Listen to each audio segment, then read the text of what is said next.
जय साथियों आज हम बात करने वाले हैं यूपी पुलिस कांस्टेबल के मेडिकल की सिर्फ 14 बातें। इनके अलावा आपको अगर आपके दिमाग में कोई भी बात है तो फिजूल की बात है, आपको ही दिक्कत होगी और इसके अलावा कुछ नहीं होगा। देखिए, सबसे पहले बात क्या है कि मेडिकल आपके जिले में होगा। जो आपको क्वेश्चन होता है कि भैया हमने पेपर तो हमारा एग्जाम सेंटर वहां गया था, पेपर हमने वहां दिया था, फिजिकल हमने वहां दिया था, तो ये बताइए भैया जो हमारा मेडिकल होगा वो कहाँ होगा। तो पहला क्वेश्चन आपका क्लियर होता है कि जो आपका मेडिकल है आपके जिले में होगा। आप किसी भी जिले के रहने वाले हैं, जैसे कि यूपी में 75 जिले हैं, तो आप जिस जिले के हैं उस जिले में आपका मेडिकल रहने वाला है। इतनी बात क्लियर हुई। आगे बात करते हैं कि मेडिकल के लिए डॉक्टर भैया कहाँ से आते हैं। तो मेडिकल के जो डॉक्टर है वो आपके सिटी हॉस्पिटल से आते हैं। जैसे आपका जिस जिले में होगा उस जिले के सिटी हॉस्पिटल से डॉक्टर आएंगे। इतनी बात क्लियर हो गई। अगली बात करते हैं कि सबसे पहले जब आप मेडिकल देने जाएंगे, जब आप लाइन में लगेंगे तो आपका होगा बायोमेट्रिक। अब बायोमेट्रिक क्या होता है, अब आप बहुत अच्छे जानते होंगे कि आप जब फिजिकल देने गए होंगे तो किसी किसी बच्चे के बाई चांस हो सकता है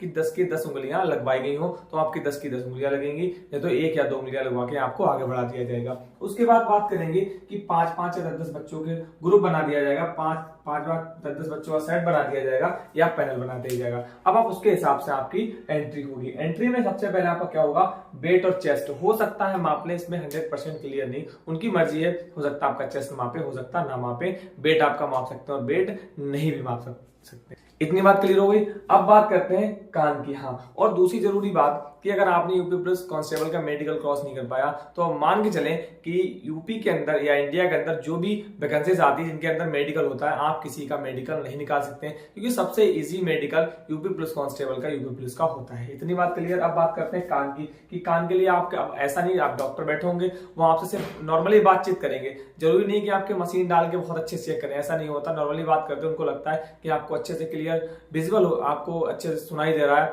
और कोई भी दिक्कत नहीं है, तो फिर वो आपको आगे बढ़ा देते हैं। उसके बाद बात करेंगे विजन की, आंख टेस्ट की। तो आंख भी टेस्ट इतना नहीं है, पर हाँ ये मायने रखता है इंपॉर्टेंट बात में। कैसे कि अगर आपकी आंख 6.6 तब तो कोई दिक्कत नहीं, बाई चांस आपकी 6.9 तक है, जनरली आपकी चल जाती है। अगर 6.15 है फिर तो चलने में बहुत दिक्कत होगी ना। आप मान के चले कि आप बाहर हैं, उससे पहले आपके पास अभी बहुत टाइम है।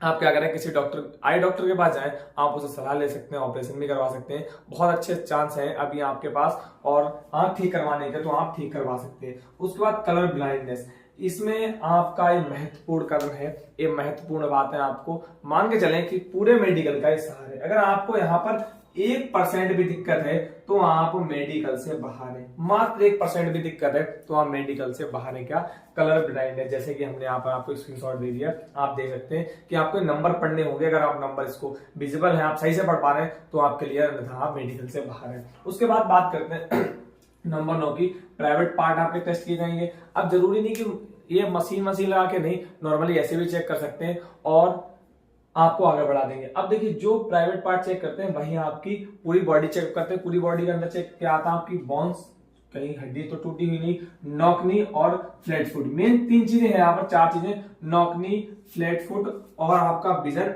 और कलर ब्लाइंडनेस। 4 चीजें आपको बिल्कुल ठीक होनी चाहिए, नहीं तो आप मेडिकल से बाहर है।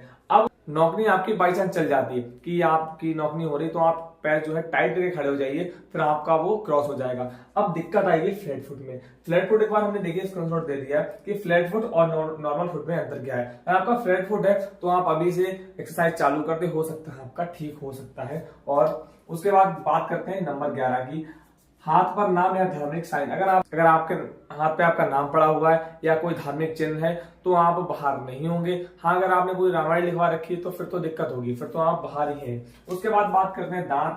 दांत आपका कोई दांत कीड़ा खा गया है या कोई बाई चांस दांत टूटा भी, तब भी आपका चल जाएगा, इसमें ऐसा कुछ भी नहीं। अब ऐसा नहीं कि 32 के 32 दांत नहीं या 32 में से 28 दांत नहीं, तब तो आप बाहर ही हैं। 32 में से 28 दांत खराब है तो आप बाहर हैं। उसके बाद पाइल्स भी चेक कर लेते हैं और सभी उंगलियां, और आपकी अगर सभी उंगलियां हैं तो आप क्वालिफाई इसमें कर जाएंगे।